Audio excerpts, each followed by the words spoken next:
সাধক প্রবার আমার শ্রী গুরু মহারাজ, যিনি দীর্ঘ জীবন শ্রী শ্রী রাধা কুণ্ডে বাসপূর্বক শ্রীহরির দিব্য নামামৃত কীর্তনে নিজের জীবনকে উৎসর্গ করে দিয়েছেন। আমার পরমারাধ্য পথিক পাবন শ্রী গুরু মহারাজ শ্রী শ্রী 108 প্রাণকৃষ্ণ দাস বাবাজি মহারাজের রাতুল চরণ পদ কমলের সশ্রুত শ্রী গুরু মহারাজের অবৈতুকী কৃপা কণাকে সম্বল করে শ্রী শ্রী জগন্নাথের অপ্রাকৃত অপার মহিমা কথা আসুন যত কিঞ্চিত আমরা শ্রবণ করি। আসলে শাস্ত্রে বর্ণনা করা আছে হরি কথা, কৃষ্ণ কথা কৃষ্ণ ভক্তের মুখ থেকে শ্রবণ করতে হয়, কিন্তু দুর্ভাগ্যক্রমে এখনো ভক্ত হতে পারেনি। কিন্তু একটা বিষয় মনে আছে, ভক্তের মাঝখানে বসে আছি, আর ভক্ত হতে না পারলেও কি হবে, শুনেছি ভক্তদের মাঝখানে যদি চোর বসে থাকে তাহলে চোরেরও নাকি ভক্তের মতো স্বভাব তৈরি হয়ে যায়। আর একটা ভক্ত যদি 10 জন চোরের মাঝখানে বসে থাকে তাহলে ভক্তটাও আস্তে আস্তে চোর হয়ে যায়। আমি তো ভক্তদের মাঝখানে বসে আছি, একদিন না একদিন ভক্ত হয়ে যাবো।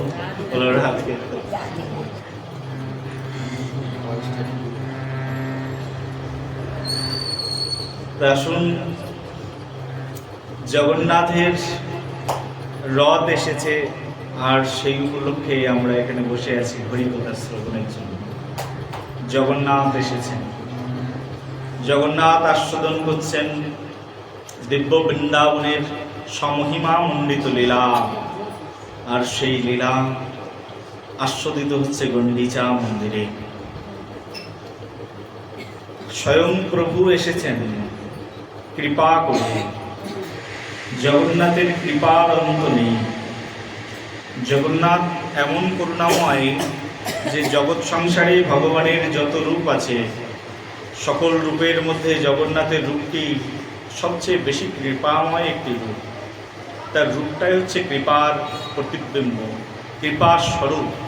জগন্নাথকে দর্শন করলেই দেখবেন মন ভরে যাবে, প্রাণ ভরে যাবে। হ্যাঁ কিনা বলুন? বলো জয় জগন্নাথ, বলো জগন্নাথ ভগবান কি।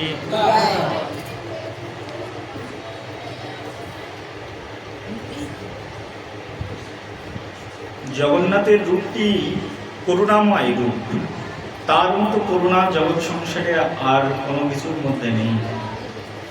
জগন্নাথ করুণার বিভু, করুণা করেই তিনি অবতীর্ণ হয়েছেন। অনেক কথা প্রতিদিন পাঠ হয়, প্রতিদিন শ্রবণ করেন। কত কথাই তো শ্রবণ করি আমরা এখানে প্রতিদিন, হ্যাঁ না? তার মধ্যে আমি আপনাদের মধ্যে সবচেয়ে নবীন, আপনারা সবাই প্রবীণ। কত কথামৃত রসায়ন হৃদয়ের মধ্যে গ্রথিত রেখেছেন। কতটুকুই শ্রবণ করাতে পারি জগন্নাথের কথা, আর কতটুকুই বা নিজে আস্বাদন করতে পারি। জগন্নাথ এমন করুণাময় যে তিনি জগৎ সংসারটাই করুণার মাধ্যম দিয়ে উদ্ভাসিত করে দিয়েছেন। প্রভু জগন্নাথ তার করুণা কেমন, তো তার স্তুতি কীর্তন করে শ্রীমান মহাপ্রভু বলছেন, কদাচিত কালিন্দী তট বিপিন সঙ্গীত তরল মুদাভিরি নারী বদন কমলাস্বাদ মৌধুপ রমা শম্ভু ব্রহ্মা মরপতি গণেশ অর্চিত পদ জগন্নাথ স্বামী নয়ন পথগামী ভবতু মে। হে জগন্নাথ, তুমি কেমন করুণাময়। কদাচিত কালিন্দী তট বিপিন সঙ্গীত তরল।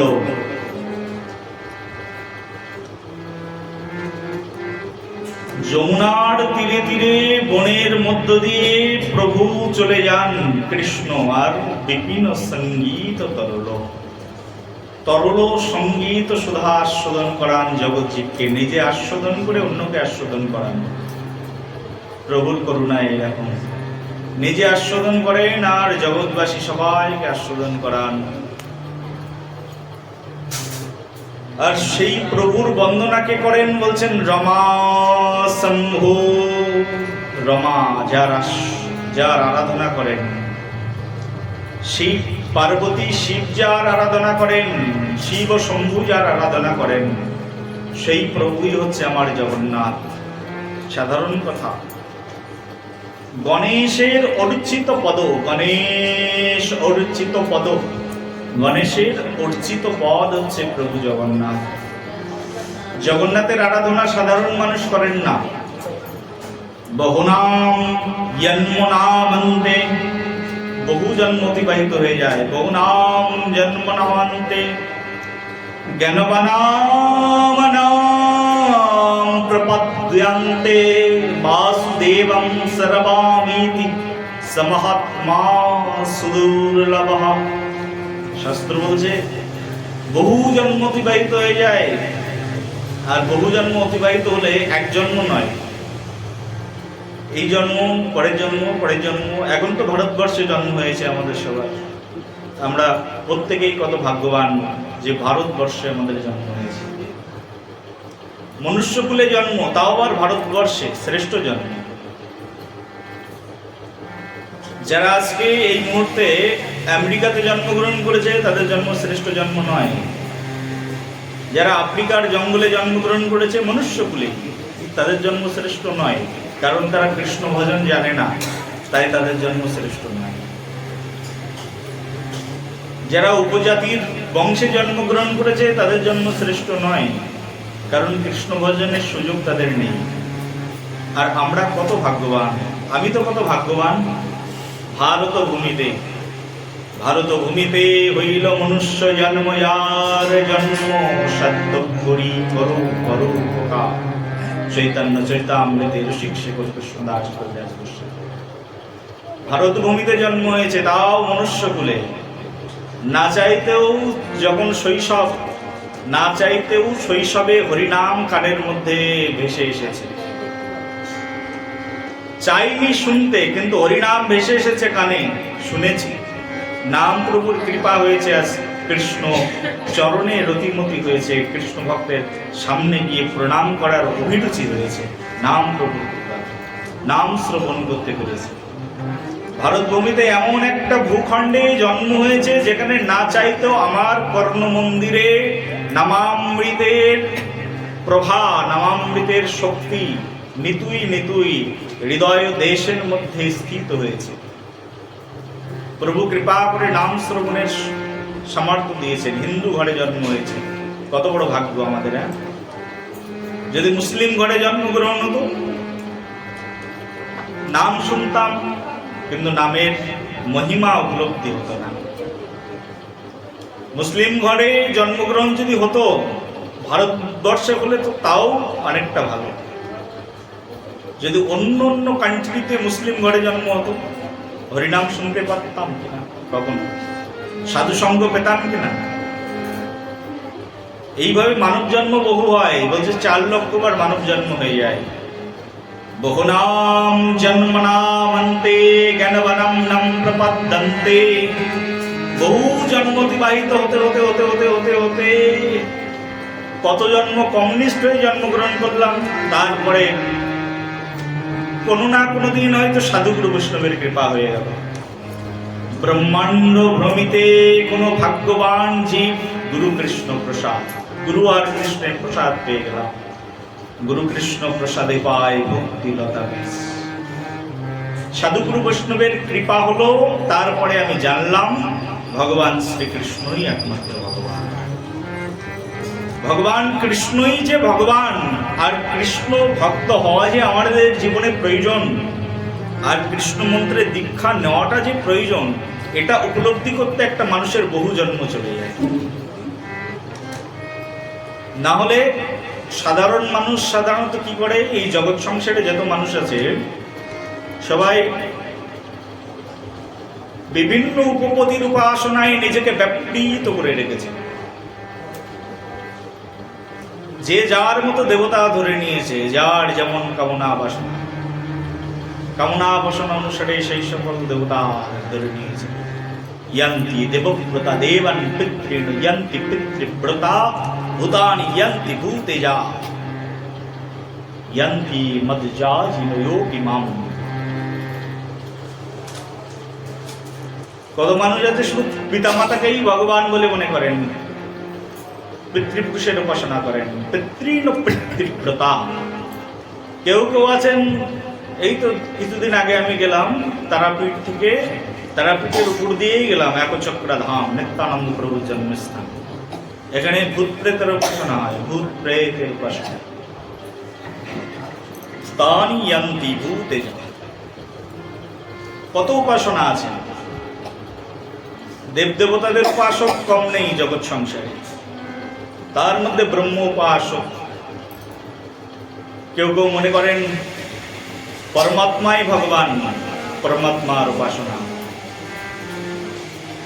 তার মধ্যে খুব স্বল্প সংখ্যক মানুষ আছেন যারা ভগবান শ্রীকৃষ্ণকে কৃষ্ণ জ্ঞানে, ভগবান জ্ঞানে তার উপাসনা করেন। তাদের মধ্যে গণিত হয়েছি, তাদের মধ্যে বসে আছি, এটাই আমাদের জীবনের সবচেয়ে চরম সত্য। বলো একবার রাধে রাধে, প্রেম সে বলো, আরে বলো একবার, জনম সার্থক করে বলো একবার রাধে। বহু জন্মের স্বীকৃতি থাকলেই রাধে নাম বলার বাসনা জন্মায় হৃদয়ে, রাধে নাম বলার সৌভাগ্য জন্মায়। বহু জন্ম অতিবাহিত হলে রাধে রাধে শব্দকে মুখ দিয়ে উচ্চারণ করতে হয়। বলো একবার রাধে রাধে। সেই রাধা রানীর অপার অনুকম্পা, শ্রীহরির অপার অনুকম্পা, মনুষ্য জন্ম ভারত ভূমিতে। আর এই মনুষ্য জন্ম সার্থক যদি কেউ প্রভু জগন্নাথের কথা শ্রবণ করেন, যদি কেউ প্রভু জগন্নাথের আরাধনা করেন। জগন্নাথ মানে হচ্ছেন জগতের নাথ। সমগ্র জগতের একজন নাথ আছেন যার নাম হচ্ছে জগন্নাথ। মনুষ্যকুলে জন্মগ্রহণ করে জগন্নাথের উপাসনা এসে শ্রেষ্ঠ আর কি আছে। তারা উপাসনা করেন জগন্নাথের, এই যে বলছে রমা শম্ভু ব্রহ্মা মরপতি গণেশ চিত পদ। রমা শম্ভু ব্রহ্মা তারা উপাসনা করেন প্রভু জগন্নাথের। শিবের মতো ব্যক্তিত্ব, যাকে শিবকেই জগৎ সংসার অর্ধেক মানুষ তো ভগবানই জানে। সত্যি সত্যি তো শিব ভগবান, তথাপিও শিবকে স্বতন্ত্র ভগবান জানেন জগতের অর্ধেক মানুষ।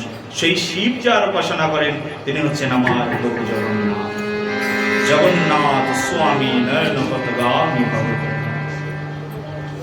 স্বয়ং প্রভু বলরাম যার উপাসনা করেন, বলরাম নিজে জগন্নাথের সেবার জন্যই জগৎ সংসারে প্রকটিত হয়েছে। জগন্নাথের বহুবিধ সেবায় স্বয়ং বলরাম অবস্থান গ্রহণ করছে। জগন্নাথের কোটি দেশের বিছা হয়ে রয়েছেন প্রভু বলরাম। জগন্নাথের চরণের পাদুকা, কৃষ্ণের চরণের পাদুকা হয়ে অবস্থান গ্রহণ করছেন বলরাম। তার মস্তকের শোভাবর্ধন করছেন স্বয়ং বলরাম। তার হাতের যষ্টি হয়ে দাঁড়িয়েছেন স্বয়ং বলরাম। আর যেখানে প্রভু ঘুমায় সেই জায়গাটাও স্বয়ং বলরাম নিজেকে বিস্তার করে দিয়েছেন। হে প্রভু, তুমি আমার উপরে বিশ্রাম গ্রহণ করো। তার সেবার জন্য সমগ্র জগৎ সংসার তার সেবা করছে। আর সেই প্রভু জগন্নাথের যদি সেবা না করতে পারলাম, সেই প্রভু জগন্নাথের করুণা যদি হৃদয়ের মধ্যে না বর্ষিত হলো, করুণা বর্ষণ হলো কিন্তু বুঝতে পারলাম না কি হলো। বলো রাধে রাধে, বলো একবার জগন্নাথ স্বামী নয়ন পথগামী ভব তুমি। হে জগন্নাথ স্বামী নয়ন পথগামী, আমার নয়ন পথের প্রতীক হয়ে যাও। আমার এই দুই নয়ন দিয়েছ তুমি, কিন্তু এই নয়ন যে পথ চায় সে পথে তুমি যেতে দিও না। এই নয়ন তো আমার এ দুনয়ন তো বিষয় ভোগের নয়ন, বিষয়ের দিকে ধাবিত হয়ে যায়, সম্পদ সম্পত্তির দিকে ধাবিত হয়ে যায়, কামিনী কাঞ্চনের দিকে ধাবিত হয়ে যায়। হে প্রভু জগন্নাথ, তোমার আমার নয়ন পথের একমাত্র পথিক তুমি হয়ে যাও। যেমন করে তুমি ভগবান শ্রীকৃষ্ণ রূপে, যেমন করে তুমি অর্জুনের রথের সারথি হয়ে অর্জুনের রথকে পরিচালনা করেছিলে, তেমন করে আমার নয়ন পথের নয়ন রথের সারথি হয়ে তুমি আমাকে পরিচালনা করে তোমার পথে নিয়ে চলো। বলে জগন্নাথ প্রভু কি। এই যদি প্রার্থনা হয়, এই যদি আরতি হয়, এই যদি আকুতি হয়, জীবন তো ধন্য হয়ে গেল। হে প্রভু, তুমি আমাকে আমার নয়ন রথে তুমি উঠে যাও, আর নয়ন রথে উঠে আমার নয়নকে তোমার নয়নে রেখে পরিচালনা করো। আমার এই চোখ প্রভু আর কিছু দেখতে চায় না, শুধু তোমাকেই দেখতে চায়। বিষয়ের চোখ তো কত কিছুই দেখতে চায়, কত কিছু আস্বাদন করতে চায়, কিন্তু তুমি আস্বাদন করতে দিও না। জানেন, প্র্যাকটিক্যাল বলি, আমার এক গুরু ভাই আছে রাধাকুণ্ডে। এই তো মাস দুয়েক আগেই রাধাকুণ্ড থেকে আসলাম। একদম রাধাকুণ্ডের পাশে প্রতিদিন রাধাকুণ্ডের পাড়ে পড়ে বসে অনেক পুষ্প নিয়ে সুন্দর করে শৃঙ্গার করে, আর শৃঙ্গার করে সেই পুষ্পের শৃঙ্গারটি শ্রীমতী রাধারানীকে অর্পণ করে প্রতিদিন। তা আমি পাশে দাঁড়িয়ে আছি, আর পুষ্পগুলোকে এক এক করে ছাড়াতে হয়, ছাড়িয়ে দিচ্ছি। কি অদ্ভুত প্রার্থনা! আমার গুরু ভাই প্রার্থনা করছেন রাধারানীর কাছে, হে রাধারানী। শুনে হৃদয়ের মধ্যে একেবারে গেঁথে গেছে শব্দগুলো। প্রার্থনা কি জানো তো? কোনো স্তব নয়, কোনো স্তুতি নয়, অত শ্লোক টোলক জানে না, অত ব্যাকরণ জানা লোক নয়, বেশি ব্যাকরণও করেননি, কিন্তু প্রার্থনা করেন কি দিব্য প্রার্থনা। ব্রজেই জন্ম হয়েছে, আমার জন্ম তো ব্রজে হয়নি, আমার জন্ম এখানেই হয়েছে আশেপাশে। আর স্বয়ং ব্রজে জন্ম হয়েছে, ব্রজবাসীর গৃহে।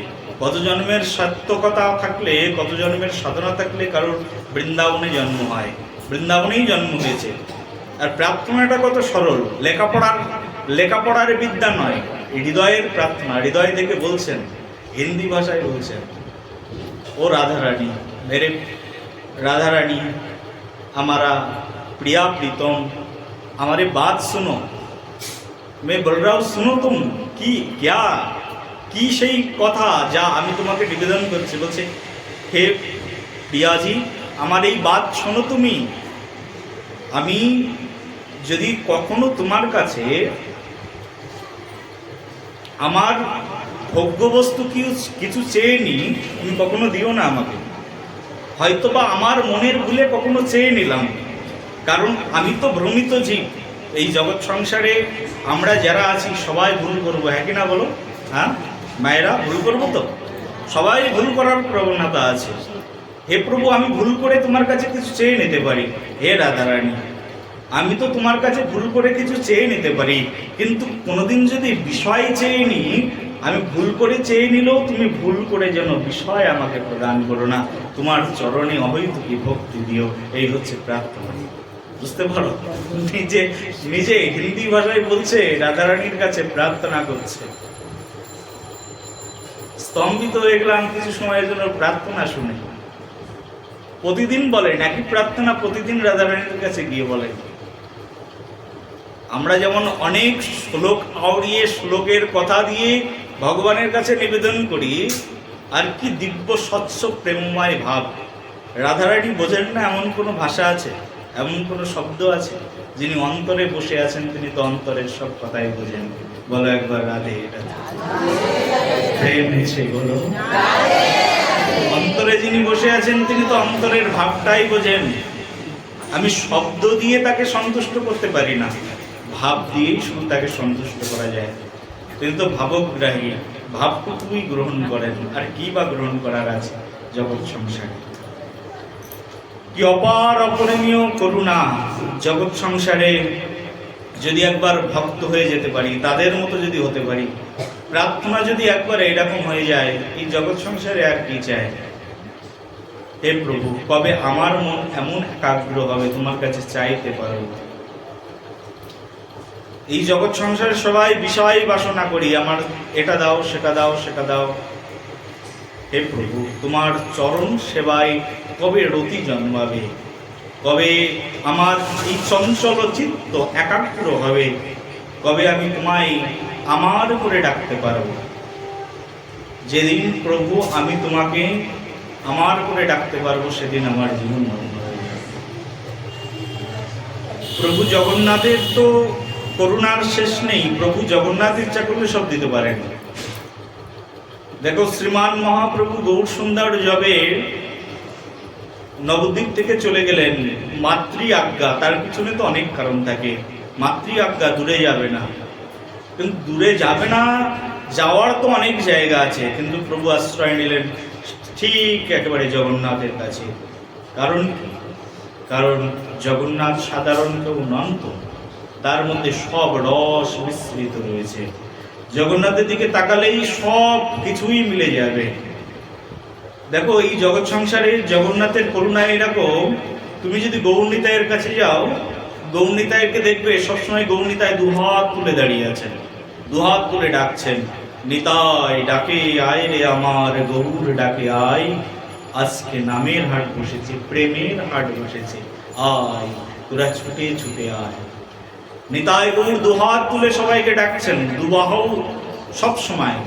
দুইটি বাহু যখনই যাবে গৌর নিতাইয়ের কাছে দেখবি দুবাহু তুলে আছে, কখনো হাত পিছনের দিকে নেই। সব সময় তোমাকে অভ্যর্থনা জানানোর জন্য হাত হয় এইরকম করে আছে, কোল দেওয়ার জন্য, না হলে দুবাহু তুলে আছে, এসো আমার কাছে।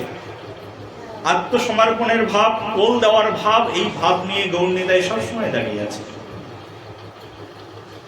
ভগবান শ্রীকৃষ্ণের কাছে যাবে, কৃষ্ণের কাছে গেলে দেখবে সদা সর্বক্ষণ হাতে বেনু করে কঙ্কণম, হাতে বেনু নিয়ে প্রভু শ্রীকৃষ্ণচন্দ্র দাঁড়িয়ে আছেন।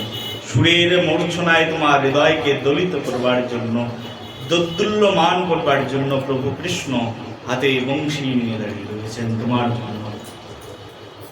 কৃষ্ণের দিকে তাকাবে, ত্রিভঙ্গ ঠামে কৃষ্ণ যে রূপ মূর্ছনায় তোমাকে মূর্ছিত করবে, তাতেই কৃষ্ণের প্রেমে পড়ে যাবে।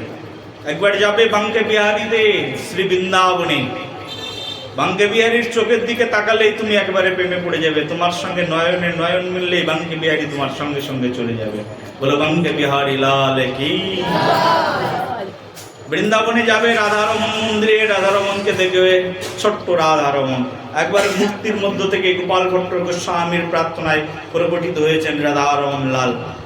তার নয়ন দুটো কেমন, তার চোখের দিকে তাকালেই তুমি পাগল হয়ে যাবে, চরণের দিকে তাকালেই তোমার চরণে মন একাগ্র হয়ে যাবে। রাধারমন লালের ছোট্ট রাধারমন দাঁড়িয়ে আছেন তোমাকে কৃপা করবার। ভগবান শ্রীকৃষ্ণের কাছে যাবে, কৃষ্ণ তোমাকে আশ্রয় দেবেন তার চরণে। গৌর নিতাইয়ের কাছে যাবেন, কোলে নিয়ে নেবেন তোমাকে। একবার কৃষ্ণ বললে তোমাকে মস্তকের ভূষণ করে রাখতে পারেন গৌর নিতাই। কিন্তু জগন্নাথের কাছে যাবেন, জগন্নাথ সব কোনো জায়গায় রাখবেন না তোমাকে। কারণ জগন্নাথের হাত নেই যে তোমাকে জড়িয়ে ধরে তোমাকে প্রেমালিঙ্গন করবেন, জগন্নাথের পা নেই যে ছুটে তোমার কাছে আসবেন। কিন্তু জগন্নাথের একটা জিনিস আছে যা অন্য কারোর কাছে নেই, বলো একবার রাধে রাধে, প্রেম সে বলো। জগন্নাথের কি আছে যা দেখে সবাই আকর্ষিত হয়ে যায় বলো? যে চোখ, চাকা নয়ন। জগন্নাথের কি আছে? চোখ। জগন্নাথের চোখ, আর চোখের মধ্যে রয়েছে চক্ষু মণি। জগন্নাথ কিভাবে করুণা করেন? জগন্নাথের করুণাটা একেবারে পুরো আলাদা আর স্পেশাল। গৌর নিতাইয়ের করুণা তো একরকম, কৃষ্ণের করুণা একরকম, কিন্তু জগন্নাথের করুণা বিশেষ করুণা। জগন্নাথ এইরকম, জগন্নাথ দেখবে যখন রথের উপরে ওঠে, রথের উপরে উঠলেই জগন্নাথ একেবারে তিনি এত পতিত পাবন হয়ে যায়, জগন্নাথের দিকে যেই তাকাবে তাকেই জগন্নাথ কৃপা করবেন। জগন্নাথ কেমন? গৌর নিতাই তো সবার বাড়িতে বাড়িতে যান, যেতেন না বাড়িতে বাড়িতে? এখনো ভক্তদের সঙ্গে যান, ভক্ত সংকীর্তনে গৌরনীতায় সবসময় যান গৃহে গৃহে। কিন্তু জগন্নাথ কি করেন, উনি রথের উপরে ওঠেন, আর রথের উপরে উঠে সবাইকে করুণার দৃষ্টিতে তাকিয়ে থাকেন। আর জগন্নাথের চোখ দুটো এমন বড় বড় যে চোখের উপরে তিনি পর্দায় রাখেননি। অন্য ভগবানের তো চোখে পর্দা আছে, সেই জন্য গৌরনীতায় মন্দিরে যাবে, দুপুর বেলায় যাবে, 2টো বাজে, দেখবে গৌরনীতায় ঘুমিয়ে পড়েছেন। পূজারি বলবে 5টার দিকে এসো, মন্দির খুলবে, তারপরে তোমার দর্শন হবে, নাহলে দর্শন হবে না। হ্যাঁ কিনা বলো? হ্যাঁ, রাধাকৃষ্ণের মন্দিরে যাবে, দুপুরবেলায় যাবে, ভগবান ঘুমিয়ে পড়বে। আর জগন্নাথের মন্দিরে যখনই যাবে তখনই দেখবে জগন্নাথ জেগে আছেন, কারণ চোখে তো পাতাই নেই, ঘুমিয়ে আসে না জগন্নাথের। বলো জয় জগন্নাথ, বলো জগন্নাথ স্বামী কি। জগন্নাথের তো ঘুমই নেই, নিদ্রা নেই। নিদ্রা নেই কেন না, জগৎ জীবের প্রতি কৃপা করবার জন্য, করুণা করবার জন্য তিনি নয়নের উপরে কোনো পাতাই রাখেননি। করুণা করবার জন্যই তিনি এই অদ্ভুত রূপ ধারণ করেছেন। করুণার মূর্তিমন্ত বিগ্রহ হচ্ছেন প্রভু জগন্নাথ। অন্য ভগবান তোমাকে বুকে স্থান দেবেন, চরণে স্থান দেবেন। জগন্নাথ বললেন, শোনো শোনো এই ভক্তগণ, শোনো, তোমাদেরকে আমি চরণেও স্থান দেব না, আমার বক্ষ মন্দিরেও স্থান দেব না, তোমাদেরকে সর্বশ্রেষ্ঠ স্থান আমার নয়ন আর নয়নের মণিতে আমি তোমাদেরকে স্থান প্রদান করবো। বলে জগন্নাথ, বলে জগন্নাথ ভগবান কি। জগন্নাথের করুণায় এরকম বলছেন, আমি তোমাকে আমার নয়নের মণিকোটায় স্থান দিয়ে দেব। সাধারণ স্থান নয়, চিন্তাও করতে পারবে না। সরে এসো মায়েরা, একটু দেখে, মায়েরা একটু সরে এসো, অন্যদেরকে একটু বসতে দাও।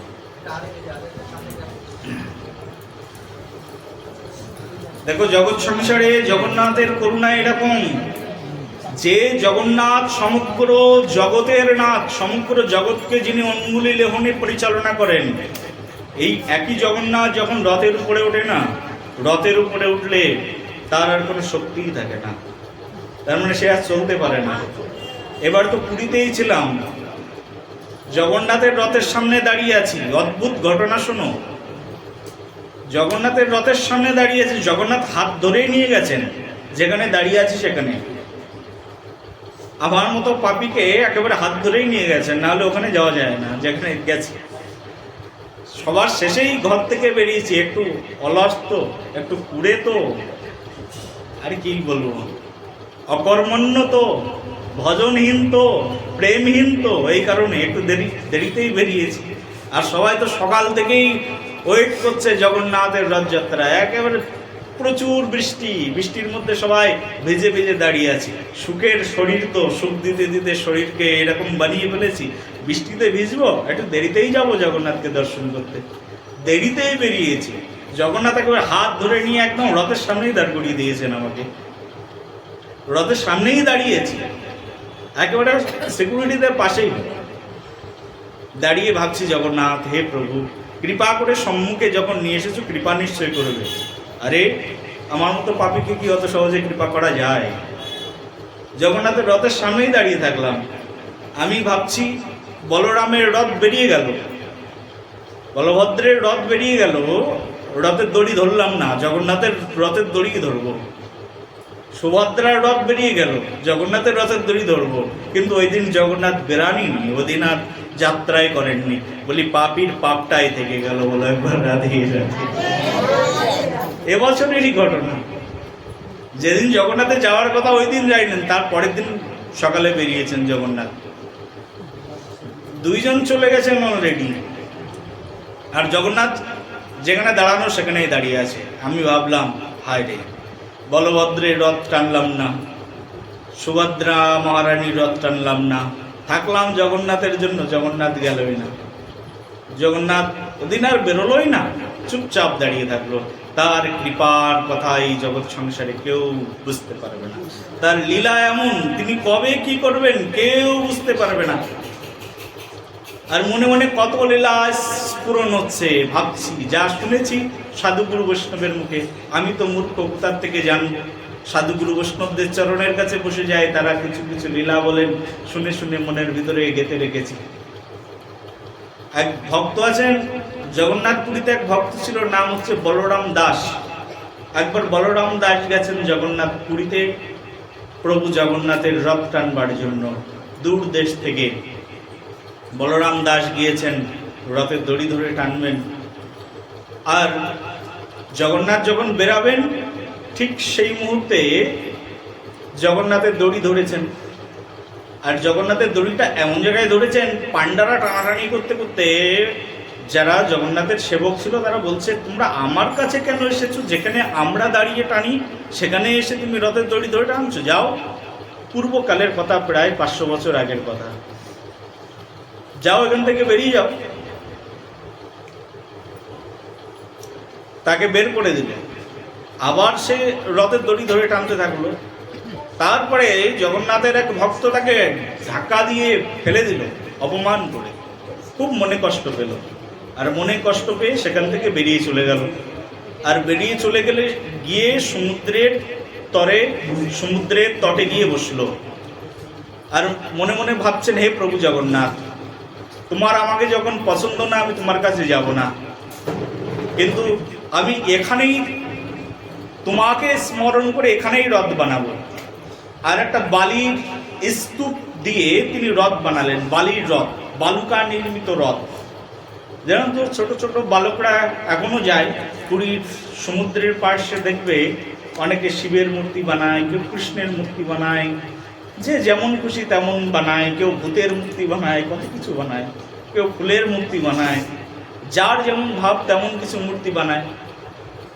একেবারে বাচ্চা ছেলের মতো মন, বালুকা দিয়ে এক রথ বানালেন, বালি দিয়ে রথ। বলছে, হে জগন্নাথ, তুমি যদি আমার প্রিয় হয়ে থাকো, আমি যদি তোমাকে ভালোবেসে থাকি, তাহলে তোমাকে এখানে আসতে হবে আমার রথে। জগন্নাথের রথ চলা বন্ধ হয়ে গেল। আর জগন্নাথ সত্যি সত্যি বালির রথের উপরে এসে বসলেন। ছোট্ট বালির রথ, সেই বালির রথের বলরাম বানিয়েছেন। বলরাম দাস বলে একজন ভক্ত, জগন্নাথের ভক্ত, তিনি বালুকা নির্মিত রথ বানিয়েছেন। আর সেই বালুকা নির্মিত রথের উপরে জগন্নাথ বসে আছেন। পুরীর তৎকালীন সময়ের রাজা তখন তিনি ক্রন্দন শুরু করেছেন, সব পাণ্ডারা ক্রন্দন শুরু করেছেন, অনাশন শুরু করে দিয়েছেন। হে জগন্নাথ, কি ভুল হলো, আগে তুমি আমাদেরকে জানাও। তুমি না জানালে তোমার লীলা জগৎ সংসারে কে জানতে পারে? কারোর সামর্থ্য নেই তার সেই লীলাকে অনুধাবন করার। জানাও প্রভু, কি হয়েছে, কি অপরাধ করেছি আমরা? জগন্নাথ পুরী রাজাকে স্বপ্ন দেখিয়ে বললেন, আমার ভক্তকে বের করে দিয়েছো রথের ভিতর থেকে, আর আমার ভক্ত মনের কষ্টে সমুদ্রের তটে বসে বালুকার নির্মিত রথ বানিয়েছে। আর সেই বালুকার রথের পরেই আমি বসে আছি, কারণ ভক্ত আমাকে ডেকেছেন, আমি না যেয়ে থাকতে পারিনি, সেই জন্য বালুর নির্মিত রথে বসে আছি। ওই রথ যাবে কি করে? রথের ভিতরে যদি রথই না থাকে, রথ চলবে কি করে? বলো একবার রাধে রাধে। আরে দেহ রথটা আছে, কিন্তু দেহ রথের মধ্যে যদি রথই না থাকে, দেহ রথ কি আর চলবে? দেহ তো দেহই থেকে যাবে। আত্মা যদি দেহ থেকে চলে যায়, তাহলে এই দেহ তো পড়েই থাকবে, দেহের আর কি মূল্য আছে? আত্মাই তো আসল সত্তা, আত্মাই তো সব কিছুর ধারক বাহক। সেই আত্মাই যদি চলে যায়, দেহ রথের কি বা মূল্য আছে? জগন্নাথ চলে গেছে, রথ চলবে কি করে? যার জন্য রথ, সেই তিনিই নেই, তিনি বালুকার নির্মিত রথে বসে আছেন। পাণ্ডারা সব দৌড়ে দৌড়ে গেলেন, কোথায় কোথায় দৌড়ে গিয়ে দেখছেন যে বলরাম দাস বালুকার নির্মিত রথের মধ্যে জগন্নাথকে বসিয়ে টানছেন। বলি, প্রভু, এও তুমি পারো? বালুকার নির্মিত রথ, তার মধ্যে একটি জগন্নাথ, আর তার মধ্যেই তুমি প্রকট হয়ে গেছো। তার প্রকট হতে সময় লাগে না, বলে একবার রাধে। তিনি কখন কোথায় প্রকটিত হবেন এই জগৎ সংসারে কেউ জানে না, কেউ বুঝতে পারে না। প্রহ্লাদ মহারাজ ডাকছেন, প্রভু এসো, প্রকটিত হয়ে যাও। সঙ্গে সঙ্গে স্ফটিক স্তম্ভের মধ্যে প্রহ্লাদ মহারাজের ডাকে একদম স্বয়ং ভগবান প্রকটিত হয়ে গেল। জয় নৃসিংহ, শ্রী নৃসিংহ, জয় জয় শ্রী নৃসিংহ, উগ্রাং বীরাম মহাবিষ্ণু, ইয়লন্তম সর্বতমুখম। ভগবান একেবারে সেই স্তম্ভের মধ্যেই প্রকটিত হয়ে গেছে। গোপাল ভট্ট গোস্বামীর ভাবনাতে একেবারে শালগ্রামের মধ্যেই ভগবান, শালগ্রাম পুড়ে ভগবান উঠে গেছেন, রাধারমণ লাল প্রকটিত হয়ে গেছেন। বলো রাধারমণ লাল কি। ভগবান কখন কোথায় কার ডাকে কিভাবে প্রকটিত হয়ে যাবে, কিভাবে আবির্ভাব ঘটবে ভগবানের। আমাদের জন্মগ্রহণ করার জন্য বাবা মা লাগে, ভগবানের এসব কিছু লাগে না। তিনি স্বয়ংভূ প্রভু, তিনি আদি শাশ্বত অব্যয় পুরুষ। তার জন্য তিনি ইচ্ছা করলে সব কিছুই পারেন। তিনি অনাদির অনন্ত রূপম, তার দ্বারা তার রূপের অন্ত নেই। কি রূপে কিভাবে আসবেন কেউ জানে না। মৎস্যের মধ্যে তিনি অবতীর্ণ হয়ে গেলেন, কুর্মের মধ্যে অবতীর্ণ হয়ে গেলেন, আর কি চাও? তিনি পারেন নাকি? তিনি সব কিছুই পারেন। তিনি নিজেকে অতি ক্ষুদ্র বানাতে পারেন, নিজেকে আবার সুবিশাল বানাতে পারেন। তিনি নিজেকে নিরাকার রূপে ব্যক্ত করতে পারেন, পরমাত্মা রূপে ব্যক্ত করতে পারেন। তিনি আবার ভক্তের ভাবনায় ভক্তের চাকর হয়ে তার বাড়িতে এসে তার সকল সেবা শুশ্রূষাও করতে পারেন। পারেন নাকি? জগন্নাথ পুরীতে ভক্ত ছিল এক রঘুদাস। ভগবান জগন্নাথ রঘুদাসের বাথরুমের জল বয়ে দিয়ে তার সেবা করেছেন। বলি ভক্ত সেবার এটাই সুযোগ, আমি সুযোগ পেয়েছি। রঘুদাস বলে এক ভক্ত ছিল পুরী ধামে। রঘুদাসের সঙ্গে রঘুদাসের খুব সখ্য ভালোবাসা ছিল জগন্নাথের। জগন্নাথ রোগ দিয়ে দিয়েছেন, এমন রোগ দিয়ে দিয়েছেন অটোমেটিক বাথরুমে যাচ্ছেন আর আসছেন। আর জগন্নাথ ছোট্ট বালকের রূপ ধারণ করে একেবারে বদনা ভরে জল নিয়ে, কমণ্ডলু ভরে জল নিয়ে বলছেন, শুনলাম তুমি অসুস্থ, তাই তোমার জন্য এই তুমি জলও আনতে যেতে পারছো না, তাই জল নিয়ে এসেছি তোমার জন্য। ভক্ত তো চতুর শিরোমণি, ভক্তের মতো চতুর জগৎ সংসারে কে আছে? বলে আমি অসুস্থ তুমি কি করে জানলে? আমার জলের প্রয়োজন তুমি কি করে জানলে? বলে আমি তোমাকে চিনে ফেলেছি জগন্নাথ, তুমি আর কাজ পেলে না, এই সেবাটাও তোমাকে করতে হলো। তুমি ইচ্ছা করলে তো এই পৃথিবীর সব রোগ এক নিমেষে নিরাময় করে দিতে পারো। সকল রোগের, সকল যন্ত্রণার একমাত্র নিরাময় কর্তা তো তুমি। তুমি ইচ্ছা করলে পারো না এমন কি আছে?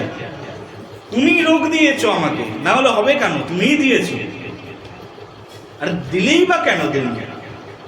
এই সেবার জন্য, ভক্তের সেবার জন্য তাকে রোগগ্রস্ত করে দিয়েছেন রঘুদাসকে, আর নিজে বাথরুমে জল বহন করে নিয়ে যাচ্ছেন। এই না, জল বয়ে নিয়ে যাচ্ছে।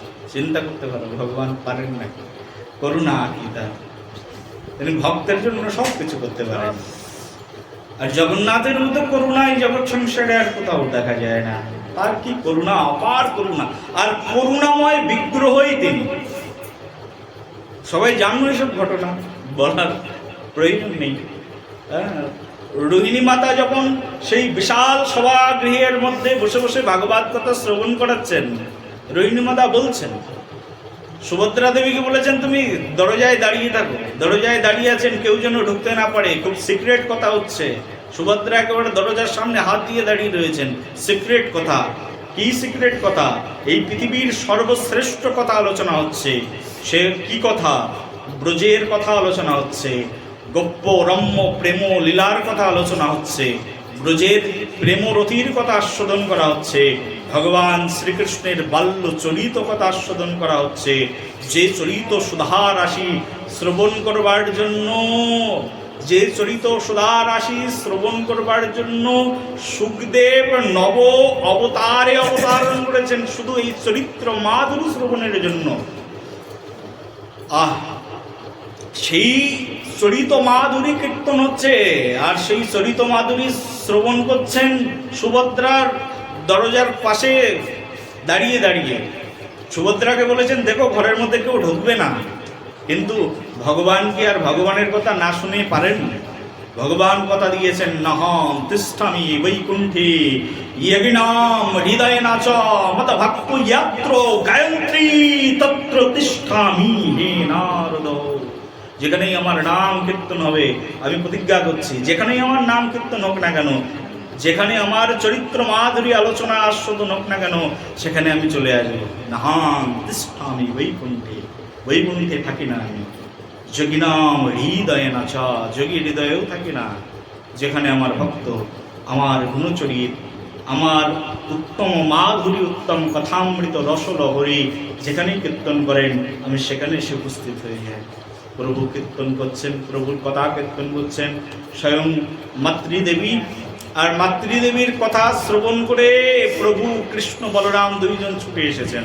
সুভদ্রা তো শুনছেন, শুনতে শুনতে সুভদ্রা দেবী একবারে কৃষ্ণ চরিত্রের মধ্যে ঢুকে গেছেন। এখানে অনেক শ্রোতা আছে যারা শুনতে শুনতে চরিত্রের মধ্যেই ঢুকে যায়, প্রেম আস্বাদন করতে করতে নাম আর নামই অভিন্ন সত্তায় পরিণত হয়ে যায়।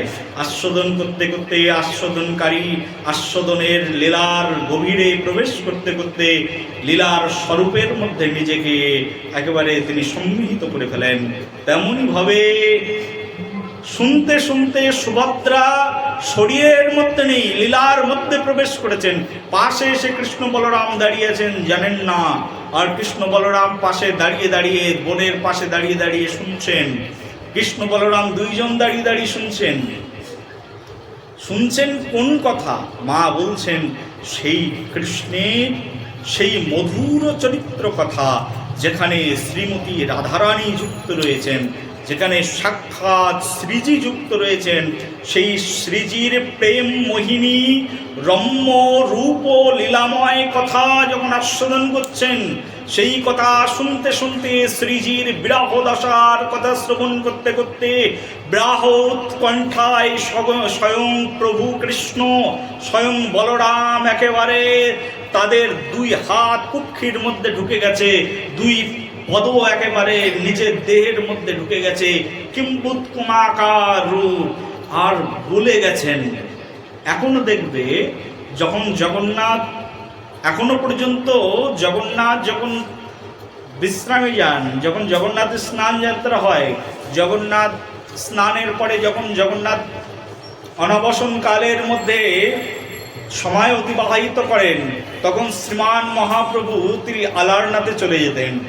এখনো আলারনাথে যাবে, সেখানে দেখবে মহাপ্রভু প্রণাম করেছেন ভগবানকে, আর মহাপ্রভুর সেই তপ্ত বডি একেবারে পাথর পর্যন্ত বিগলিত হয়ে এখনো পর্যন্ত তার দেহের সেই রূপটা, তার হাঁটু বসে গেছে, সে হাঁটুটা এখনো বসে রয়েছেন, তার হাত কানমুই সব কিছু একেবারে বিগলিত হয়ে গেছে। এখনো পর্যন্ত পুরীর মন্দিরে গেলে দেখতে পাবে প্রভু শ্রীমান মহাপ্রভু যেখানে হাত রাখতেন, হাত রেখে গরুর স্তম্ভের পাশে দাঁড়িয়ে দাঁড়িয়ে প্রভু জগন্নাথকে দর্শন করতেন। প্রভুর হাতের চিহ্নটা এখনো গেলে দেখা যায়। তার মানে প্রেম এইরকম যে প্রেম কাউকে অনালে জ্বলিয়ে দগ্ধীভূত করে দেয়। শ্রীমান মহাপ্রভুর প্রেম এমন ছিল যে প্রভুর প্রেম দশায় জ্বলিয়ে দগ্ধীভূত করে দিত। কি অবস্থা হতো নিজেই জানতে পারতেন না প্রভু। তেমনই ভাবে স্বয়ং রাধারানীর বিরহ দশার কথা শ্রবণ করতে করতে স্বয়ং কৃষ্ণ বলরামের এমন বাহ্যদশা হয়ে গেল, কৃষ্ণ বলরাম তার দুই দেব, তাদের দুইজনের দুই তনু একেবারে বিগলিত হয়ে দেহের মধ্যে ঢুকে গেল। আর সেই মুহূর্তে সেই রূপ মাধুরী দর্শন করতে উপর থেকে আসলেন স্বয়ং নারদ মুনি। নারায়ণ নারায়ণ, স্বয়ং নারদ মুনি এসে উপস্থিত হয়েছেন। আর নারদ মুনি এসে যখন দেখছেন যে কৃষ্ণ কথা শুনতে শুনতে কৃষ্ণের এই অবস্থা, নারদ মুনি প্রার্থনা করলেন, হে প্রভু, তোমাদের এই প্রেম ঘন বিগলিত অবস্থাকে জগৎ জীবের মাঝখানে একবার দর্শন করাও জীবন ধন্য হয়ে যাবে। নারদ মুনিকে তথাস্তু করে দিলেন, যাও। আসছে কিছুদিন পরেই আমি নীলগিরি পর্বতে নিজেকে প্রকটিত করব, তারপরে জগন্নাথ রূপে আমি নিজেকে প্রকাশ করব, আর সেই জগন্নাথ রূপে জগৎজীব আমাকে দর্শন করবে, আর সেটাই হবে আমার প্রেম ঘন মূর্তি। জগন্নাথের মূর্তিটা সাধারণ মূর্তি নয়, প্রেম ঘন মূর্তি। প্রেমে ঘন হয়ে প্রেম এমন ঘনীভূত হলো যে তার চোখের পলক থাকলো না, চোখ দুটো বড় বড় হয়ে গেল, কোঠর থেকে যেন চোখ দুটো বেরিয়ে আসছে রাধারানীর দিব্য লীলামৃত কথা শ্রবণ করতে করতে। আর সেই রূপটাই হচ্ছে জগন্নাথ রূপ। বলে জগন্নাথ স্বামী কি। জগন্নাথের রূপ সাধারণ নয়, প্রেম ঘন বিগলিত বিগ্রহ স্বয়ং প্রভু জগন্নাথ। এই জন্যই শ্রীমান মহাপ্রভু এই প্রেম ঘন মূর্তিকে দর্শন করবার জন্য তিনি একদম পুরীধামে গিয়ে আশ্রয় গ্রহণ করলেন। আর ঠিক দাঁড়িয়ে থাকতেন কোথায়? দাঁড়িয়ে থাকতেন গরুর স্তম্ভের কাছে। ওখানে দাঁড়িয়ে থাকলে আর কাউকে দেখা যেত না, শুধু জগন্নাথকে দেখা যেত। এই জগন্নাথকে দর্শন করে করে প্রেম আর প্রেমের সেই মূর্তি মাখা রূপকে দর্শন করতেন শ্রীমান মহাপ্রভু দাঁড়িয়ে দাঁড়িয়ে। আর ভাব থাকতো রাধারানীর। রাধারানী যেমন কৃষ্ণকে দর্শন করতেন, কৃষ্ণ বই আর অন্য কিছুকে দর্শন নয়, কৃষ্ণ বই আর অন্য কোনো ভজন নয়। শ্রীমান মহাপ্রভু গৌর সুন্দর গৌর স্তম্ভের পাশে দাঁড়িয়ে রাধাভাবে বিভাবিত হয়ে শুধুমাত্র জগন্নাথ কৃষ্ণের সেই অপ্রাকৃত রূপমাধুরিমাকে দর্শন করে করেই জীবন অতিবাহিত করেছেন শ্রীমান মহাপ্রভু গৌর সুন্দর কি বলো, শ্রীমতী রাধা রানী কি। সেই জন্য ভক্তগণ, এই জগৎ সংসারে আমাদের গৌড়ীয় যে ভজন, আমাদের তো জীবন সার্থক। এই গৌড়ীয় ভজন প্রণালীতে আমরা যুক্ত হওয়ার সৌভাগ্য লাভ করেছি। বহু জন্মের সাধনা না থাকলে কেউ গৌড়ীয় ভজন পদ্ধতিতে যুক্ত হতে পারেন না। গৌড়ীয় যে সম্পদ আছে জগৎ সংসারে, এমন সম্পদ আর কোথাও নেই। গৌড়ীয় যে ভাবনা আছে জগৎ সংসারে, এমন ভাবনা দিতে পারে কেউ নেই। আমাদের সবচেয়ে বড় গর্বের, আমরা সব গৌড়ীয়, আমরা গৌড়ের। গৌর আমার, আমি গৌরের, এইভাবে বলতে পারি আমি গৌর আমার আর আমি গৌরের। হে গৌর তুমি আমার। আমি বাংলায় জন্মগ্রহণ করেছি, যে বাংলায় তুমি আবির্ভূত হয়েছ। হে গৌরাঙ্গ, যে বাংলার বুলি বচন তুমি বলেছ, ওই একই বচন একই বুলি আমি আমার মুখ দিয়ে বলি। এ আমার কত বড় গর্বের। হে গৌর, তুমি যে ভাষায় কথা বলেছ সেই ভাষায় আমি বলি। তুমি যেমন করে মা বলে ডেকেছিলে, আমি তেমন করে মা বলে ডাকি। তুমি যেমন করে বাবা বলে ডেকেছিলে, আমি তেমন করে বাবা বলে ডাকি। তোমার ভাষায় কথা বলি, তুমি আমার। গৌরমণ্ডল ভূমি যেবা জানে চিন্তামণি, তার হয় ব্রজভূমে বাস। গৌরমণ্ডলে যার জন্ম হয়েছে, জন্ম তার সার্থক হয়ে গেছে। গৌরমণ্ডলের মধ্যেই রয়েছে। এই যে বারাসাত আছে কোথায়? গৌরমণ্ডল ভূমি। বারাসাত গৌরমণ্ডল ভূমি। বারাসাত কত পূর্ণ স্থান। স্বয়ং রাধা বল্লভ, রাধা নন্দলালজি এখানে স্বয়ং অবস্থান গ্রহণ করছে। 3 ঠাকুরের 1 ঠাকুর আছে না এখানে বারাসাতে?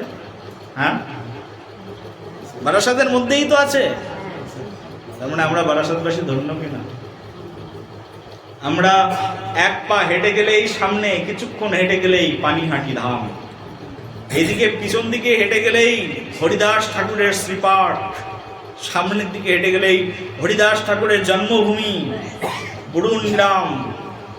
বুড়ুন গ্রামে জন্মিলেন ঠাকুর হরিদাস। সে ভাগ্যে সে সকল দেশে কীর্তন প্রকাশ। আজকে সমগ্র বঙ্গ ভূমি ধন্য হরিদাস ঠাকুরের মতো আচার্য আবির্ভূত হয়েছেন বলে। সেই ভাগ্যে সে সকল দেশে কীর্তন প্রকাশ। হরিদাস ঠাকুর জন্মগ্রহণ করেছেন বলে আজকে এই অঞ্চলের মানুষ কীর্তনমুখী। সব গ্রামে গ্রামে যেখানে যাবে, বসিরহাট থেকে শুরু করে আশেপাশে, বসিরহাটের দিকে দেখবে, বনগাঁর দিকে দেখবে, শুধু কীর্তন আর কীর্তন। এই গ্রামে ওই গ্রামে, এই বাড়ি সেই বাড়ি, নাম কীর্তন হতেই আছে। কারো না কারোর বাড়িতে নামযজ্ঞ হচ্ছে। দূর দূর থেকে আচার্যরা আসছেন, তারা এসে নাম কীর্তন করছেন। কত নাম কীর্তন, কত নামযজ্ঞের অনুষ্ঠান। মানুষের জন্য টাকার অভাব নেই, মানসিকতার অভাব নেই। কিন্তু শহরের মধ্যে মানুষের টাকারও অভাব আর মানসিকতার অভাব। কিন্তু বিল্ডিং গুলো শুধু বড় বড়। বলো একবার রাধে প্রেম সে বলো। এখনো এইসব অঞ্চল ধন্য। ধন্য কেন? খড়দায় যাবে নিত্যানন্দ প্রভু শ্রীপাঠ। যেদিকেই যাবে, যেদিকেই তাকাবে। আমি তো শিয়ালদার উপর দিয়ে হাওড়াতে যাই, ওখান থেকে মুম্বাইতে যাই, দিল্লিতে যাই, যেখানে যাই মনে করতে করতে যাই এই তো গঙ্গা। গঙ্গা দেখতে দেখতে যাই। কি আনন্দ! গঙ্গা দেবী সুরেশ্বরী ভগবতী গঙ্গে ত্রিভুবন তারিণী তরল তরঙ্গে সমগ্র ত্রিভুবনকে তারণ করেছেন স্বয়ং গঙ্গা মাতা। দর্শন করলেই হিয়া জুড়িয়ে যায় গঙ্গা দেবী। আমাদের শাস্ত্রে তো বর্ণনাই করা আছে, গঙ্গা দেবীকে দর্শন করবে প্রণাম করবে, অশ্বত বৃক্ষকে দর্শন করবে প্রণাম করবে, ব্রাহ্মণ দেবতাকে দর্শন করবে প্রণাম করবে, বৈষ্ণবকে দর্শন করবে প্রণাম করবে। বৈষ্ণব দেখিয়া সেবার না নয়বে মাথা, বলো তারপরের লাইন, হ্যাঁ, যাগ যজ্ঞ পূজা পার্বণ সবই হবে বৃথা, সব বৃথা হয়ে যাবে। আমাদের শাস্ত্রেই ডাইরেক্ট রূপ গোস্বামীপাদ নির্দেশ দিয়েছেন কোথায় কোথায় প্রণাম করবে। 64টি ভক্তি অঙ্গের কথা বর্ণনা করা আছে, তার মধ্যে বর্ণনা করা আছে গোমাতাকে দর্শন করবে তো প্রণাম করবে। সামনে যেতে যেতে দেখছো একটা অশ্বত বৃক্ষ আছে, ভগবান নিজের মহিমাকে প্রকাশ করতে গিয়ে বলছেন বৃক্ষের মধ্যে তিনি অশ্বত প্রণাম করবে। ভগবান নিজেকে বর্ণনা করেছেন। যত মাস আছে মাস আসছে, এক মাস চলে গেল আর এক মাস আসলো, প্রত্যেক মাসের এমন মহিমা বলছে মাসের মধ্যে আমি অগ্রহায়ণ মার্গ শিষ্য প্রণাম করবে। অগ্রহায়ণ মাস এসেছে, মার্গ শিষ্য এসেছে, প্রণাম করো। কার্তিক মাস এসেছে, প্রণাম করো। কত উদারভি ধর্ম সনাতন ধর্মের তো এত উদারভি ধর্ম জগৎ সংসারে আর নেই। আর সবচেয়ে বড় সৌভাগ্য এই তো গৌড়ীয় সম্প্রদায়ে যারা রয়েছেন তাদের মতো ভাগ্যবান জগৎ সংসারে আর কেউ নেই। গৌড়ীয় যে ভজন পদ্ধতি, এই ভজন পদ্ধতি স্বয়ং শ্রীমান মহাপ্রভু কলিযুগ পাবন অবতারী তিনি এসে এই গৌড়ীয় ভজন ধারাকে আরো বেশি সমৃদ্ধশালী করে দিয়েছেন। আমাদের সনাতন ধর্ম তো সমৃদ্ধশালী বটেই, কিন্তু কলিযুগ পাবন অবতারী শ্রীমান মহাপ্রভু মাত্র 550 বছর পূর্বে তিনি আবির্ভূত হয়ে আরো বেশি সমৃদ্ধশালী করে দিয়েছেন। সম্পদ ছিল, সম্পদের পরে সম্পদ দিয়ে গেছেন।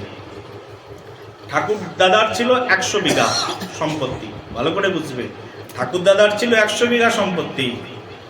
আর বাবা ইচ্ছা করলে সব নষ্ট করে ফেলতে পারতেন, কিন্তু বাবা নষ্ট করেননি। বাবা তার সঙ্গে আবার 50 বিঘা যোগ করে গেছেন, তাহলে হলো 150 বিঘা সম্পত্তি। আর আমি জন্মগ্রহণ করলাম ওই ঠাকুরদাদার পরিবারে, আমি পেয়ে গেলাম একেবারে 150 বিঘা সম্পত্তি। আর এবার চিন্তা করো, ছিল তার সঙ্গে যুক্ত হলো, ছিল তার থেকে মাইনাস হয়ে গেল, তার মানে কমে গেল। কিন্তু আমাদের গৌড়ীয় ভজন ধারাটা কেমন? গৌড়ীয় ভজন ধারায় আগে সম্প্রদায় ছিল, চতুর সম্প্রদায় ছিল, মধ্বাচার্য সম্প্রদায় আগেও ছিল। সেই মধ্বাচার্য সম্প্রদায়ের মধ্যে গৌড় এসে যুক্ত হলেন, ছিল আরো বেশি দিয়ে গেল, সম্পদ ছিল, সম্পদ বাড়িয়ে দিয়ে চলে গেল, এত অতুল ঐশ্বর্য দিয়ে গেল যে সারা জীবন ধরে যদি খরচ করতে থাকি তাহলে আমি কেন, আমার 14 পুরুষ, আমার আসছে যত পুরুষ আছে তারা খরচ করলেও খরচ করে শেষ করতে পারবে না, এত সম্পদ দিয়েছেন শ্রীমান মহাপ্রভু গৌর সুন্দর। শ্রীমান মহাপ্রভু গৌরাঙ্গ ভগবান কি। সেই জন্য গৌড়ীয় সম্প্রদায়ের মতো সম্প্রদায় নেই। আছে তো আরো সম্প্রদায়, অন্য সম্প্রদায়ে যাও, নিম্বাস সম্প্রদায়ে যাও, পাবে, কিন্তু গৌড়ীয় সম্প্রদায়ের মতো এত অতুল ঐশ্বর্য আর কোথাও পাবে না। রামানুজ সম্প্রদায়ে যাও, পাবে অনেক কিছু, কিন্তু গৌড়ীয় সম্প্রদায়ের মধ্যে এত অতুল ঐশ্বর্য পাবে না। এই তো আমার গৌরব, হে গৌর আমি তোমার, তুমি তো আমার। হে প্রভু তুমি ঠাকুর আর আমি তো তোমার কুকুর। সম্বন্ধ কেমন? আচার্যপাদ কলম দিয়ে বলছেন, প্রভু তুমি ঠাকুর, একমাত্র তুমি জগৎ সংসারের ঠাকুর, আর আমি, আমার পরিচয় কি? এটা আমার পরিচয়, আমি তোমার কুকুর। তুমি তো ঠাকুর তোমার কুকুর বলিয়া জানো মোরে। হে প্রভু তুমি ঠাকুর আর আমি তোমার কুকুর বলিয়া জানো মোরে। কুকুরকে যদি কেউ হেড করে, কুকুর বেরো, কুকুর তাতে মাইন্ড করে না, আবার কিন্তু ঘুরে ঘুরে আসবে তোমার কাছে। তুমি যদি একদিন খাওয়াবে কোনো কুকুরকে, ও দ্বিতীয় দিন তোমার কাছে আসবে, তুমি মুখ করলেও আসবে, কারণ কুকুরের অত আত্মসম্মান বোধ নেই। বলে বৈষ্ণবেরও আত্মসম্মান বোধ নেই। বলে একবার রাধে রাধে, একবার লাথি মারবে তো দ্বিতীয়বার আবার আসবে, এই হচ্ছে কুকুরের স্বভাব। হইতাম যদি বৈষ্ণব দ্বারেরও কুকুর, আমাকে প্রসাদ দিয়ে তরাইতেন বৈষ্ণব ঠাকুর। প্রসাদ দিতেন আর তাড়াতেন, তাও আসতাম, তাড়াতেন তাও আসতাম, কারণ আমি বৈষ্ণবের দ্বারের কুকুর। মহাপ্রভু কুকুর হওয়ার শিক্ষা দিয়েছেন। কুকুর হয়ে যাও, তবে উচ্ছিষ্ট ভোজন করব। কুকুরের খাবার কি? কুকুর কোনো স্পেশাল খাবার খায় না তো। কুকুরের স্পেশাল খাবার খায় নাকি? রাজভোগের প্লেট কি কেউ কুকুরকে সাজিয়ে দিয়ে বসে থাকে? ও কুকুর এসে তুমি খেয়ে যাও। কিন্তু একটা গাভী মাতাকে কেউ স্পেশাল ভোজন দিতে পারে, কিন্তু কুকুরকে স্পেশাল ভোজন দেওয়া হয় না। আচার্যপাদ প্রার্থনা করেননি হইতাম যদি তোমার দ্বারেরও গাভী, এ প্রার্থনা করেননি। হইতাম যদি বৈষ্ণব দ্বারেরও কুকুর। আহা, কি প্রার্থনা! হে প্রভু, যদি বৈষ্ণব দ্বারের কুকুর হতে পারতাম। কুকুরের যেমন আত্মসম্মান বোধ নেই, আমাদের তো আত্মসম্মান বোধে ভরা। আমার তো আছে, অন্য কারোর আছে কি জানি না, আমার আছে। আত্মসম্মান বোধে ভরা, এমন আত্মসম্মান বোধ। আরে তুমি আমাকে বলনি আমি তোমার বাড়িতে যাব না, এবার অনুষ্ঠানে তো ডাকলে না, ঠিক আছে যাবোই না। খুব অভিমান। আরে এত অভিমান ঠিক নয়। এই যাবে কার কাছে? ভগবানেরই তো দুয়ারে যাবে। আরে কুকুর তুমি, তোমার এত অভিমান কিসের? কুকুর তুমি, তোমার এত আত্মসম্মান বোধ কিসের? তোমার এত মান অপমান বোধ কিসের? এই জন্যই তো শ্রীমান মহাপ্রভু এই শিক্ষা দিয়েছেন যে কুকুরের মতো হয়ে যাও। আচার্যপাদ এই শিক্ষা দিয়েছেন, কুকুর হয়ে যাও। কুকুরের কোনো সম্মানবোধ নেই, না ডাকতেই চলে আসে। বৈষ্ণব হচ্ছে কুকুরের সমান। উচ্ছিষ্ট প্রসাদ সবার উচ্ছিষ্ট পড়ে থাকবে, আর সেখান থেকে কুড়িয়ে কুড়িয়ে কুড়িয়ে কুড়িয়ে খাবে। আমার তো নয়ন সার্থক। একবার আমি আমার গুরুদেবকে দেখেছি, সবাই প্রসাদ পাচ্ছেন। আচার্য প্রবার রাধাকুণ্ডের অত বড় বিভূতি, অত বড় মহন্ত, অত বড় আচার্য, নাম প্রেমময় সেবার মূর্তিমন্ত কাণ্ডারি। হাজার হাজার মানুষ যার চরণে এসে সদা সর্বক্ষণ মাথা নিচু করে। আরে সাধারণ মানুষ এসে খেয়ে গেছে, ওখান থেকে গুরুদেব কুড়ে কুড়ে খাচ্ছে সেখান থেকে। আমি হলে কি? আমরা নই, আমি হলে কি? আমি হলে বিচার করি, আমি হলে বিচার করতাম। আরে যে ব্যক্তি খেয়ে গেল সে বৈষ্ণব কি অবৈষ্ণব হতে পারে? এ তো আমার চেয়ে নিম্ন স্তরের বৈষ্ণব, আর আমার চেয়ে যে নিচু স্তরের বৈষ্ণব, কনিষ্ঠ বৈষ্ণব, তার উচ্ছিষ্ট প্রসাদ খেলে তো আমার ভজন নষ্ট হবে। কিন্তু আমার গুরুদেব কাউকে নিচই মনে করতে পারেন না, উনি সবচেয়ে বড় নিচ। আর এই জগৎ সংসারে যারা ভজন করে, যারা হরে কৃষ্ণ বলে, যারা সুমধুর নাম কীর্তন করে, যারা হরি ভজন করে, সবাই উত্তম। একমাত্র উনি অনুত্তম, একমাত্র উনি নিকৃষ্ট। এই জ্ঞানে সাধারণ মানুষ খেয়ে চলে যাচ্ছে, সেখান থেকে উচ্ছিষ্ট পাতা কুড়িয়ে সেখান থেকে ভোজন করছেন। এই হচ্ছে আমার শ্রী গুরুদেব শ্রী শ্রী 108 প্রাণ কৃষ্ণ বাবা। বলো শ্রী গুরু মহারাজ কি। বৈষ্ণব এমনও হয়, বৈষ্ণব শ্রেষ্ঠ কি কারণে হয়? আজকে সারা বিশ্বের পরম পূজনীয় কি করে হলেন? এই জন্যই তো তিনি পরম পূজনীয়, সকলের পূজনীয় স্থান এই কারণেই গ্রহণ করেছেন। পূজনীয় মানুষ পূজনীয় কখন হয়? কেউ পূজা কখন করেন তাকে? যখন তিনি নিজেকে বিকিয়ে দেয়, বৈষ্ণব দ্বারের কুকুর বানিয়ে নেয়, কুকুরকেই পূজা করে। এই বৈষ্ণব সমাজ হচ্ছে এইরকম। বৈষ্ণব সমাজে যে যত বেশি নিকৃষ্ট সে তত বেশি উত্তম, যে নিজেকে যত বেশি নিকৃষ্ট মনে করে সে তত বেশি উত্তম। উত্তম হওয়ার একটাই পন্থা। আমাদের দেখবে বাংলায় প্রবাদ আছে, বাংলায় কবিতা আছে, বড় যদি হতে চাও, বলো পরের লাইন, ছোট এই জগৎ সংসারে যিনি ছোট হয়েছেন তিনিই বড় হয়ে যায়, আর যিনি একবার বড় হয়ে গেছেন তার ছোট হওয়া কিন্তু কঠিন আছে। আর কেউ যদি নিজেকে বড় মনে করে নেন তাহলে তো হয়ে গেল, আমি বড় হয়ে গেছি। আরে বড় তো বৈষ্ণব জগতে সবাই ছোট, বৈষ্ণব জগৎটাই হচ্ছে এরকম। এখানে সবাই চলবে। আর শ্রীমান মহাপ্রভু তো এই শিক্ষায় দিয়েছেন, ত্রেণাদ বিশুনিচেন তরুডপি সহিষ্ণুনা অমানিনা মানদেন কীর্তনিয়া সদা হরি, অমানিয়া মানদেন কীর্তনিয়া সদা হরি। শ্রীমান মহাপ্রভু গৌর সুন্দর তিনি স্বয়ং জগন্নাথ, তিনি কৃপা করে এই জগন্নাথের গুণ মহিমাকে তিনি আরো প্রকৃষ্ট রূপে জগৎ সংসারে তিনি প্রচার করেছেন। সেই জন্য জগন্নাথ তার একটি নাম হচ্ছে জগতের নাথ, তার মানে জগতের একমাত্র তিনি নাথ, জগন্নাথ। জয় জয় জগন্নাথ সচির নন্দন, সচির নন্দনই জগন্নাথ। জয় জয় জগন্নাথ সচির নন্দন, ত্রিভুবন করে যার চরণ বন্দন। একটি ভুবন নয়, তিনটি ভুবন যার চরণ বন্দনা করেন তিনি হচ্ছেন জগন্নাথ। স্বর্গ মর্ত পাতাল এই ত্রিভুবনে সবাই যার চরণ বন্দনায় সদা সর্বক্ষণ মত্ত থাকেন তিনি প্রভু জগন্নাথ। বলে জগন্নাথ স্বামী কি। ত্রিভুবন করে যার চরণ বন্দন, ত্রিভুবন চরণ বন্দনা করছেন প্রভু জগন্নাথের। আমার মতো পাপী আমি করতে পারলাম না, হে প্রভু তোমার চরণ বন্দনা। শঙ্কর জগৎ তোমার বন্দনায় মুখরিত, পবন তোমার বন্দনায় মুখরিত, অগ্নি তোমার বন্দনায় মুখরিত, ভূমি তোমার বন্দনায় মুখরিত, কিন্তু আমি তোমার বন্দনায় তো মুখরিত হতে পারলাম না। হে প্রভু কবে সেদিন হবে যেদিন আমি তোমার বন্দনায় মুখরিত হতে পারবো? আমার এই মুখে তোমার কথাই শুধু আস্বাদিত হবে, তোমার কথাই বলতে পারবো। আমি তো এমন পাপি, সারাদিন কত কথা বলি ঠিক নেই। সারাদিন কত আবাল তাবাল পাচাল পাড়িতে পারো, তাহার মধ্যে কখনো কি তুমি হা কৃষ্ণ গোবিন্দ বলিতে নারো।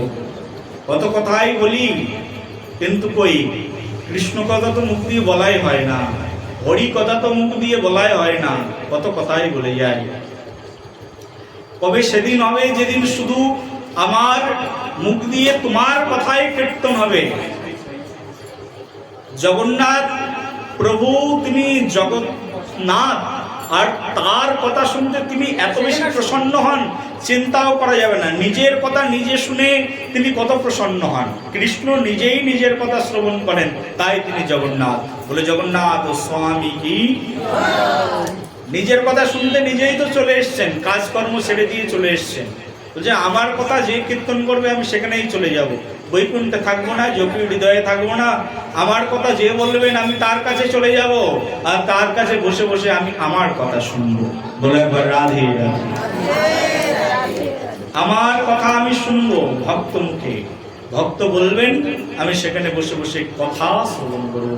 কথা ভগবানের এত প্রিয়, সেই জন্য যেখানে কৃষ্ণ কথার আসর বসে না, সেই আসরটা একটা দিব্য আসরে পরিণত হয়ে যায়। সেই আসর যেখানে কৃষ্ণ কথার আসর বসে, যেখানে কৃষ্ণ ভক্তরা কৃষ্ণ কথা শ্রবণ করতে আসে, তারা নিজেরাই জানে না তারা কোথায় আছে।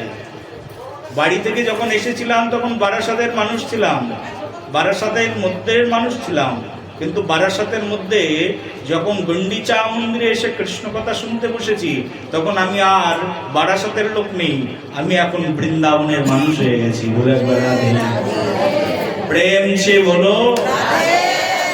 আরে ছিলাম তো বিষয় ভোগী, কিন্তু যতক্ষণ আমি কৃষ্ণ কথা শুনছি ততক্ষণ ভোগের বাসনা দূর হয়ে গেছে। যতক্ষণ ধরে আমি কৃষ্ণ কথা শুনছি ততক্ষণ আমি গোলকে অবস্থান গ্রহণ করছি, গোলকপতির কথা শ্রবণ করছি। যারা যারা কৃষ্ণ কথা শুনছি মহাপাপ করে এসেছি, কিন্তু কৃষ্ণ কথার আসরে বসে গেছি, আসরে বসে শুনছি মনে, শ্রবণ করছি মনে, আমি একেবারে ব্রজের মধ্যেই অবস্থান গ্রহণ করছি, বৃন্দাবনেই রয়েছি। এমনও পরম সৌভাগ্য একমাত্র কৃষ্ণ কথায় আমাদের জীবনে উদিত করতে পারেন। ভগবান তার কথা, তার গানে এত প্রসন্ন হন, চিন্তাও করতে পারবে না। তাকে প্রসন্ন করার একটাই পথ, তার কথা কীর্তন করো, তার গান কীর্তন করো। পুরীধামে এক ভক্ত থাকতে, নাম হচ্ছে পদ্মাবতী, মালিনী কন্যা, মালিনী। হ্যাঁ, মালিকন্যা মালিনী। তিনি পুষ্প চয়ন করতেন আর পুরীধামের মধ্যেই থাকতেন। দেখবেন জগন্নাথ পুরীতে এখনো পর্যন্ত প্রতিদিন প্রভু জগন্নাথের সামনে গীত গোবিন্দ গাওয়া হয়। গীত গোবিন্দ না গাইলে প্রভু জগন্নাথের ঘুমই আসেন না, এখনো পর্যন্ত রেওয়াজ রয়েছে। প্রতিদিন গীত গোবিন্দ শ্রবণ করেন প্রভু জগন্নাথ বসে বসে। এই মালি, এই ছোট্ট বাচ্চা মেয়ে নাম হচ্ছে পদ্মা। পদ্মা প্রতিদিন পুষ্প চয়ন করেন, আর পুষ্প চয়ন করবার সময় তিনি মুখ দিয়ে ভগবানের গীত কীর্তন করেন, গীত ও গোবিন্দ কীর্তন করেন। আর এই কীর্তন প্রতিদিন এত সুর দিয়ে, এত প্রেম দিয়ে করেন, জগন্নাথ তার সুরে মুগ্ধ হয়ে, তার আরতিতে মুগ্ধ হয়ে প্রতিদিন তার কীর্তন শ্রবণ করবার জন্য তার পিছু পিছু ধাওয়া করেন। একদিন কি হয়েছে, পদ্মা ঘর থেকে বেরিয়েছেন পুষ্পচয়ন করতে, আর পুষ্পচয়ন করতে করতে গভীর জঙ্গলের মধ্যে প্রবেশ করেছেন। আর কাটা ভরা রাস্তা, প্রভু জগন্নাথ পিছন পিছন যাচ্ছেন, শুনছেন তার মুখের গান কীর্তন। সরল মনে কেউ যদি এখনো কীর্তন করে, জগন্নাথ তার কীর্তন শ্রবণ করতে চলে আসেন। বলে একবার জয় জগন্নাথ। জগন্নাথ চলে আসেন এখনো, কীর্তনে পাগল। কীর্তন যদি কেউ একবার গীত গোবিন্দ গাইবে, জগন্নাথ উন্মাদের মতো ছুটতে ছুটতে তার কাছে চলে আসবে। তাকে সন্তুষ্ট করবার জন্য বেশি কিছু দরকার হয় না। তো আমরা মনে করি অনেক কিছু দরকার হয় তাকে সন্তুষ্ট করার জন্য, না, এত কিছু দরকার হয় না।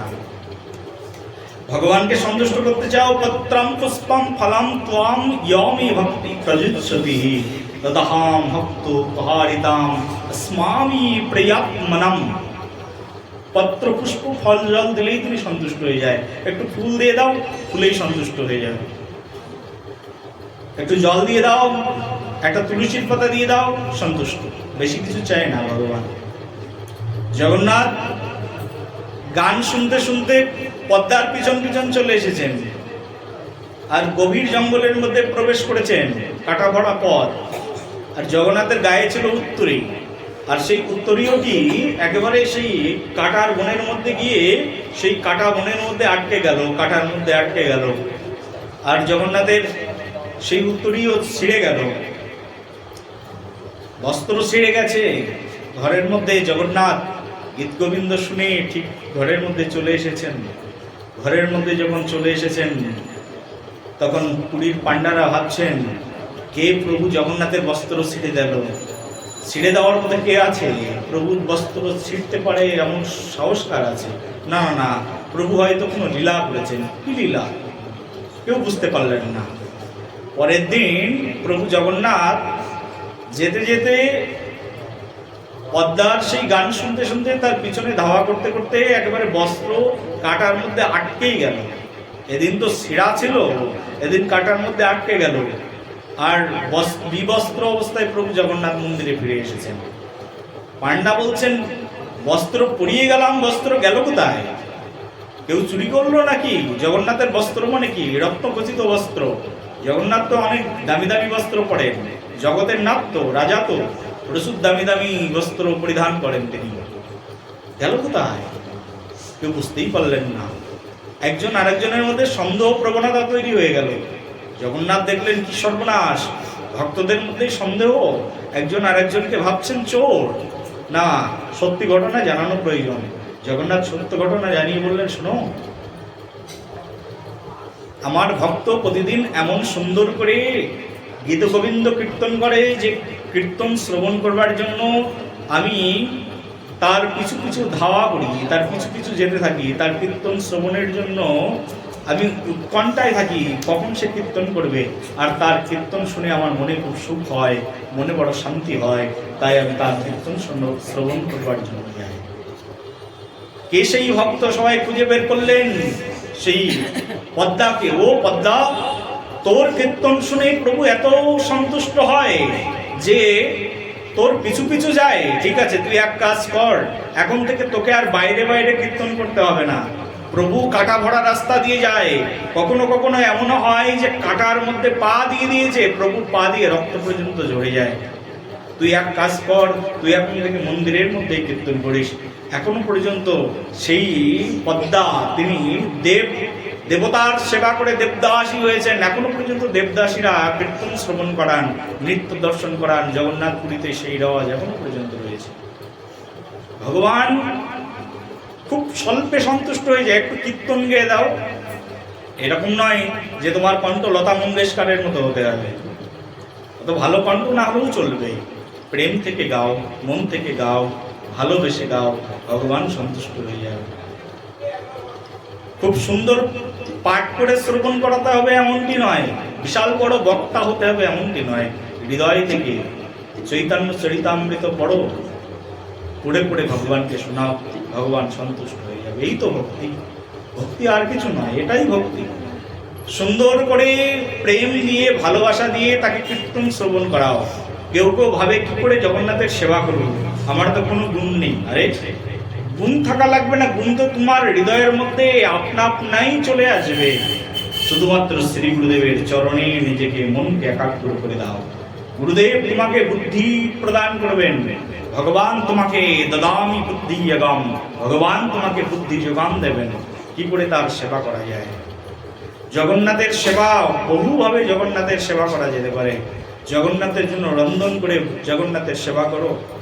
জগন্নাথ যখন রথের উপরে ওঠেন তখন জগন্নাথ প্রভু তখন পিপাসিত হয়ে যায়।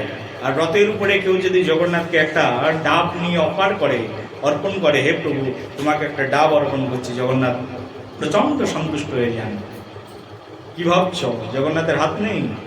জগন্নাথের যেমন হাত আছে জগৎ সংসারে এমন হাত কারণ নেই। বলো রাধে রাধে।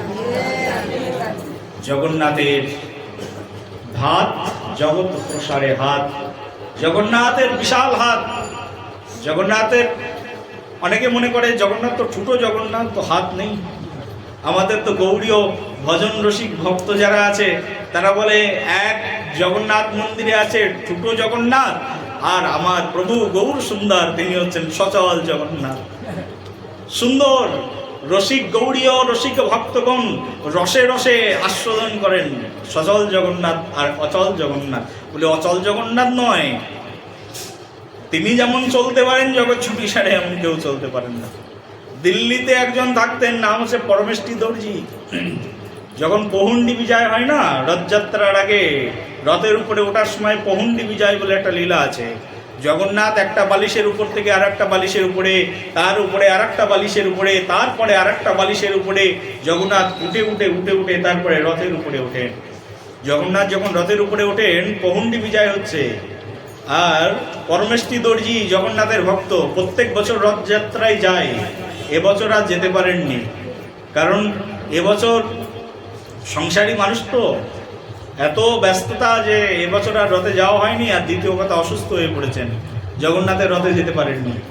মনে মনে ভাবছেন আজকে জগন্নাথের পহুন্ডি বিজয় হচ্ছে, আহা গত বছর দেখেছিলাম পহুন্ডি বিজয় উৎসব, জগন্নাথ বালিশের উপরে ওঠে, কি আনন্দ কি আনন্দ। কিন্তু দর্জি তো তৎকালীন সময়ে দিল্লির বাদশাহ তাকে একটা বালিশ তৈরি করতে দিয়েছে, আর সেই বালিশের মধ্যে রত্ন খচিত করে বালিশ তৈরি করতে দিয়েছে। রত্ন দিয়ে বালিশ বানাচ্ছেন আর মনে মনে ভাবছেন আজকে পহুন্ডি বিজয়, হে প্রভু জগন্নাথ তোমাকে তো এবছর কিছুই দেওয়া হলো না। ও হো আমার হাতে তো এই বালিশটা আছে, হে প্রভু তুমি পহুন্ডি বিজয় করছো, যদি আমার এই বালিশটা নিতে, এই বালিশটার উপরে উঠতে। চোখ বন্ধ করে বালিশটা অর্পণ করেছেন, দেখেন হাতে আর বালিশ নেই। আহা সত্যি সত্যি প্রভু জগন্নাথ নিয়ে নিয়েছেন। বলে জগন্নাথ ভগবান কি। পরের দিন এসেছেন রাজার পাঠান পিয়াদা এসে বলছেন, এই পরমেষ্টি দর্জি দাও রাজার বালিশ দাও। বলি রাজার বালিশ কি করে দেবো, রত্নখচিত বালিশ জগন্নাথ নিয়ে নিয়েছেন। একটা যেমন তেমন বালিশ হলে বানিয়ে দেওয়া যেত, রত্ন কোথায় পাবে? বালিশ তো সেলাই করা যায়, কিন্তু রত্ন দিয়ে তো বালিশ সেলাই করা যায় না। গরিব মানুষ কোথায় পাবে রত্ন? রাজা ডেকে নিয়ে গেছেন, চলো এখন যেতে হবে তোমাকে। রাজার কাছে নিয়ে গেছেন, সালিশ বসেছে, বিচার বসেছে।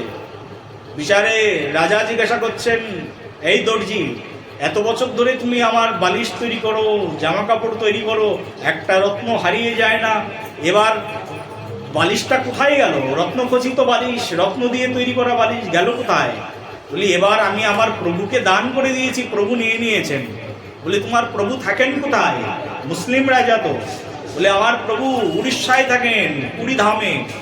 বলি তোমার প্রভু পুরী ধামে থাকেন, আর এখান থেকে দিল্লি থেকে বালিশ নিয়ে নিল? তোমার প্রভুর এত লম্বা হাত? মিথ্যা কথা বলছো। সঙ্গে সঙ্গে মিথ্যাবাদী সাব্যস্ত করে তাকে এক গহীন কারাগারের মধ্যে ঢুকিয়ে দিল, অন্ধকার কারাগারের মধ্যে, অন্ধকার কারাগারের মধ্যে নিক্ষেপ করে দিল। বলে তোমার প্রভুর কত বড় হাত, ওখান থেকে যদি বালিশ নিতে পারে, উড়িষ্যা থেকে যদি হাত লম্বা করে বালিশ নিতে পারে, তো ওখান থেকে এসে তোমাকে ছাড়িয়ে নিয়ে যাক, দেখি কেমন করে তোমাকে ছাড়ায়। প্রভু জগন্নাথের স্তব শুরু করে দিয়েছেন পরমেষ্ঠী দর্জি, হে প্রভু জগন্নাথ, আমাকে ছাড়াতে তোমাকে আসতে হবে না, আমি চাই না, আমি দুঃখে থাকবো, ঠিক আছে। কুন্তী মাতা প্রার্থনা করেছেন না, হে ভগবান, এই জগৎ সংসারে যদি কিছু দিতে হয় আমাকে জীবনে দুঃখই দাও, আমাকে আর সুখী করো না, সুখের মুখ দেখতে চায় না। সংসারে সবাই সুখী হতে চায়। কুন্তী মাতা ভগবানকে বলছেন, হে প্রভু, হে কৃষ্ণ, হে দেবকী নন্দন, কৃপা করো আমাকে। হে নন্দ গোপ কুমারায় গোবিন্দায় নমো নমঃ। হে গোবিন্দ, হে নন্দ গোপ কুমার, আমাকে কৃপা করে জীবনে দুঃখে ভরিয়ে দাও। যদি আমার জীবন দুঃখে ভরিয়ে দেবে, এটাই আমার জীবনের প্রার্থনা। বলি পিসিমা, দুঃখ কেন চাও? বলি যে সুখের দিনে আমার প্রাণের প্রিয় কৃষ্ণ কানাই যে সুখের দিনে আমার কাছে থাকে না, সেই সুখ নিয়ে কি করব? এর চেয়ে দুঃখই ভালো। দুঃখের দিনে অন্তত তুমি তো আসবে আমার কাছে, সেই জন্য আমার জীবন দুঃখে ভরিয়ে দাও। কুন্তী দেবীর প্রার্থনা। পরমেষ্ঠী বলছেন, দর্জি বলছেন, হে প্রভু, হে জগন্নাথ, আমার কাছে আসতে হবে না তোমাকে, আমি অনন্তকাল কারাগারে থাকতে রাজি আছি, আমার সুখের জন্য এসো না। কিন্তু হে প্রভু, তোমাকে মিথ্যাবাদী বলে, ছি ছি ছি, তোমার অপমান সহ্য করতে পারি না, আমাকে সবাই নিগৃহীত করুক, আমাকে পদদলিত করুক, আমাকে মেরে দিক, আমার তাতে কিচ্ছু সমস্যা নেই। কিন্তু হে প্রভু, যদি কেউ তোমাকে নিয়ে কথা বলে, ভক্ত কিন্তু ভগবানকে নিয়ে কিছু বললে আর থাকতে পারে না, ভক্ত ভক্তকে নিয়ে বললে আর থাকতে পারে না। কেউ যদি বলে তুমি একটা চিটার, বাটপাট, বদমায়েশ, তোমার মতো শয়তান, তোমার মতো খারাপ এই জগতে আর কেউ নেই, ভালো লাগবে না বাবা? হ্যাঁ, ভালো লাগবে। আর সত্যিই তো, আমার মতো খারাপ তো কেউ নেই, আমার মতো তো অধম কেউ নেই, আমার মতো পতিত কেউ নেই। কেউ যদি আমার কাছে এসে যদি বলে, ওই যে নিবেদিতা পল্লী জয়দেব বাবা আছে না, এ একটা চিটার, একটা বাটপার, একটা বদমায়েশ, তুমি জানো, তখন কিন্তু আমি আর থাকতে পারবো না, তখন কিন্তু আমাকে প্রতিবাদ করতেই হবে। কারণ ভক্ত নিন্দা কর্ণে শ্রবণ করছে, ভক্তের নিন্দা কেউ যদি কান দিয়ে শ্রবণ করে, সঙ্গে সঙ্গে তার প্রতিবাদ করা উচিত। এমনকি বলা হয়েছে তাকে হত্যা করে দাও, তাতে কোনো অপরাধ হয় না। ভক্ত নিন্দুককে আর কৃষ্ণ নিন্দুককে কেউ যদি হত্যা করে, বলা হচ্ছে তাতে অপরাধ হয় না। মানুষ মারলে পাপ হয় কি পাপ হয় না? বলো বলো, পাপ হয় তো। কিন্তু কৃষ্ণ নিন্দুক, বৈষ্ণব নিন্দুককে তুমি মেরে দিলে কোনো পাপ হয় না, তাতে শাস্ত্র বলছে। বুঝলে, হত্যা যদি না করতে পারবে, তোমার হাত কাঁপছে, হত্যা করতে পারছো না, তো জিভ কেটে দাও। বলি তাও পারবো না, কারণ বৈষ্ণব মানুষ তো, হৃদয় কোমল তো, জিভটাও কাটতে পারবো না। বলি জিভ কাটতে পারবে না, তাহলে তর্কের দ্বারা পরাস্ত করো। আরে বৈষ্ণব সিদ্ধান্ত, এটা গৌড়ীয় সিদ্ধান্ত। তর্কের দ্বারা পরাস্ত করো, তাকে বুঝাও যে সে ভুল আর বৈষ্ণবী সঠিক। বলি তর্ক করবার জন্য তো বিদ্যার প্রয়োজন, এত কিছু নেই মগজের মধ্যে, মাথায় নেই, বলতে পারি না, জিহ্বায় আসে না। বলে তাহলে স্থান পরিত্যাগ করো, কখনো তার সঙ্গ করো না। বলে একবার রাধে রাধে। বৈষ্ণব নিন্দা কর্ণে শ্রবণ করলে কি করা উচিত? অবশ্যই প্রতিবাদ করা উচিত। আরে বৈষ্ণব নিন্দা শ্রবণ করতে পারবে না বলেই তো সতী দেবী দেহত্যাগ করে দিলেন, হ্যাঁ কি না বলো? বলে একবার রাধে রাধে, প্রেম সে বলো। এই আমাদের শাস্ত্র সিদ্ধান্ত। শুনতে পারবো না স্বামীর নিন্দা, স্বামী তো নয়, শুধু স্বামী কি? শিব কি শুধু আমার স্বামী? না, তিনি পরম বৈষ্ণব।